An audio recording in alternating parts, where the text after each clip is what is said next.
This is Vincent Morrow. He's studying for one of the hardest tests in the world. It's harder than it looks. That's what I said. He's not an Olympian or even professional athlete. He's training to become a master sommelier, a title reserved for elite wine stewards who work in the finest dining on earth. We're going to start with this wine. A little bit of lemon and lime oil.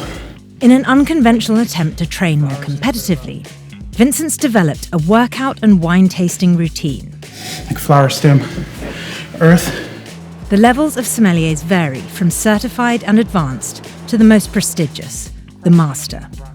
And in order to become a master, they have to pass an exam so difficult that to date there are fewer than 300 masters in the world. Oxidized white flower, chamomile, apple blossom. To become a master, you have to pass 3 exams.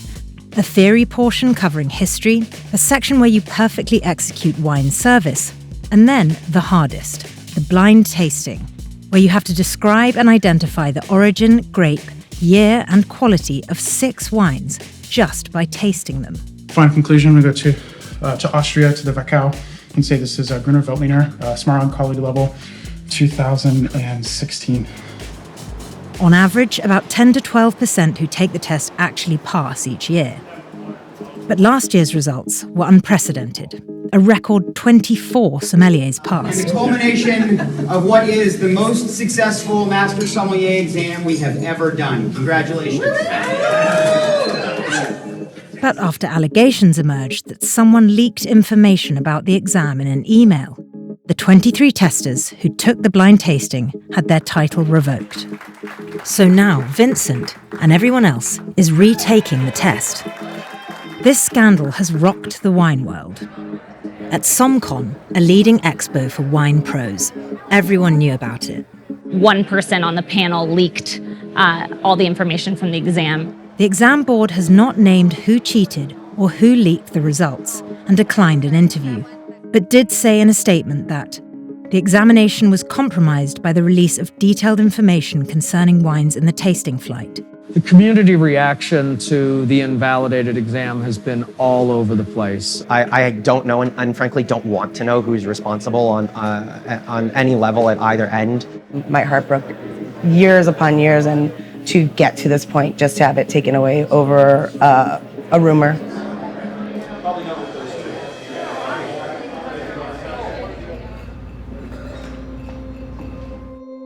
What matters to me most is passing the exam. You know, of course I want to be the best in the world, but that's my inner competitiveness. You're still wearing your master pin. Why are you deciding to still wear it when technically you're not allowed to call yourself a master? I know what I accomplished, and I like to think that I'm capable of getting right back in that ring. But it's I feel more comfortable wearing it now than I ever did before.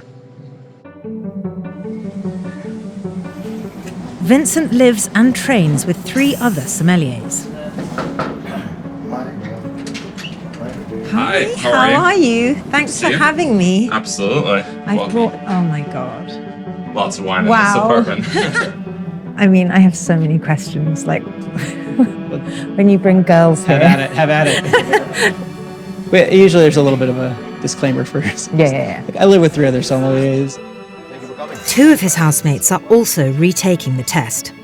Last time, Andre passed, Jeremy didn't. At least some of the people who passed the exam had been given information on some of the wines that were included in the exam. But none of you guys. No. Was there a conversation where you said, well, why should we have to suffer for something that didn't happen to us? It's not fair. And that was absolutely a part of it, of that feeling of like, what about us? The first 2 days, I didn't speak very much with Andre or Vince. To be fair, we didn't really speak a lot with anybody those couple of days. I hadn't blind tasted anything in weeks. I specifically refused to do so. I wanted to, explore other things in life. Unfortunately, this happened with the tasting exam, which is the most unpredictable of any of the parts. So many people have the ability, and just in that moment, in those 25 minutes, they don't. That's the tricky part. Without the certification, we don't exist. Although the Byzantine process of becoming a master is costly and all-consuming, there is a lifelong payoff for passing. By virtue of passing this exam, there is a huge monetary boost, about $70,000, that you could add to your yearly earnings. There's an underripe mango quality, crushed white rock. It's like almost like a rock quarry. Kind of tastes like chewing doublemint gum. In terms of spending, this year alone, actually totaled it up, and it was about $7,000 in wine. So I've been working as a sommelier for 7 years. All in, I've probably spent between $10,000 and $15,000. I'm probably north of $60,000. I've been doing this for 9 years. I passed my Master Sommelier exam on my 6th attempt. Even with years of training and multiple retests under their belts, they'll have to do it all over again. And so the exam's in a couple of weeks. Correct. If you don't pass, what would that mean? I mean, it would be really hard. At the end of the day, I realized as devastating as it was at first, that not going to stop trying to pass it. I'm preparing for the worst and hoping for something better than that.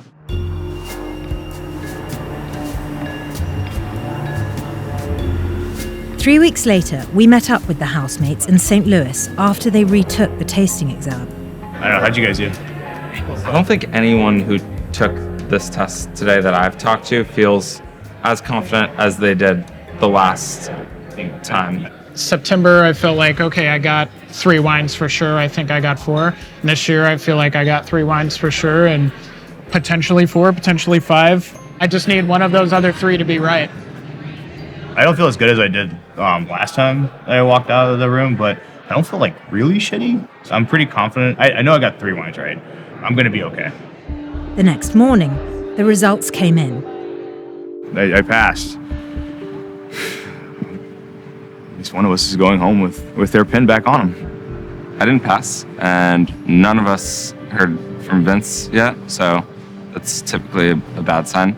Right now, I'm more bummed for the people who took this test that actually did lose, a credential that they earned.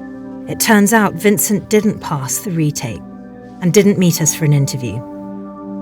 In a profession where you're only as good as your last tasting, Vincent is back in San Francisco training for the next retest in September.